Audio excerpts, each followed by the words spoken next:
দিয়ে দিলে ওরা নির্দিষ্ট টাইমে করে ফেলবেন। আপনারা এখন কাজ করছেন, আপনার পক্ষ থেকে কোরবানি হয়ে যাবে, এখন কাজ করছেন, আপনি কি করেন মাথার চুল শেষে দেবে, মাথার চুল উন্নয়ন করা, তাহলে এটা 4 নম্বর। মাথার চুল উন্নয়ন করা 4 নম্বর ভালো।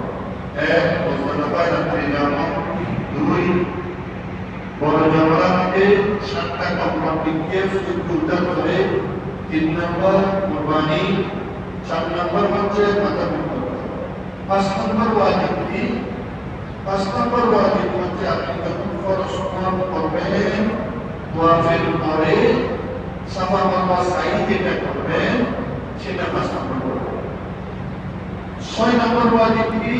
যেদিন মক্কা শরীফ থেকে চলে যাবেন সেদিন বিদায়ী ওয়াজ করবেন, যেটা এটা বলতে ওয়াজিব 6 নম্বর। ওয়াজিব হচ্ছে 6 নম্বর।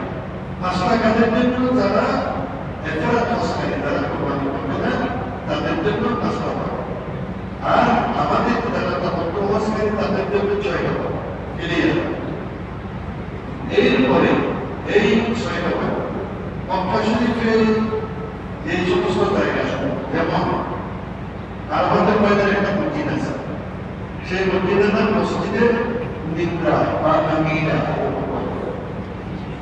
যেখানে নবী সাল্লাল্লাহু আলাইহি ওয়াসাল্লাম অথবা যেখানে অন্যান্য ব্যক্তিগুলো দ্বারা যেই পাহাড়ের নিচে খুতবা দিয়েছে, যেখানে এখন খুতবা দেওয়া হয় সেই জায়গাটা মসজিদের নাম বিশাল আকারের মসজিদ, লক্ষ লক্ষ হাজিদের সমাগম, এটা আমাদের মনে না। তবে কিছু অংশ মসজিদে নবীরা কিছু অংশ আমাদের বাহিরের অংশে করছে, কিন্তু এই অংশে সাধারণত কাজে স্থান করে না, এটা কালিমাকে এই ভাষা সেটা কোনো কাপড় ওইদিকে সব এই আরেকটা মসজিদ যেটা মুস্তালাবায় আছে, যেটার নাম হচ্ছে মসজিদে মশারিল আম, এটা মুস্তালাবার এখানে এই মসজিদ অথবা এই মসজিদের আশেপাশে অথবা মুস্তালাবায় প্রস্তাবকারী তাদের জন্য মাগরিব এশা একসাথে আদায় করা নিয়ম। 3 রাকাত মাগরিব, 2 রাকাত এশা, যখনই সেখানে প্রবেশ করতে পারে, অর্থাৎ মুস্তালাবায় যখন যাবে তখন 3 রাকাত মাগরিব, 2 রাকাত এশা। যদি বলে যে আমি আরাফাত থেকে পৌঁছতে রাত 3টা বেজে গেছে, রাত 3টা বাজে আপনি 3 রাকাত মাগরিব, 2 রাকাত এশা, কারণ এই মুস্তালাবায় ঢুকে আপনাকে মাগরিব এশা যখন পৌঁছতে। তারপরে এটা মুস্তালাবা চলে। তাহলে মিনায় একটা মসজিদ আছে, নবী কেনা শুরু। এখন আমি একটা মসজিদ করেছি, ওইটি মসজিদ আছে, পাহাড় মসজিদ আছে, একটু নতুন করেছি।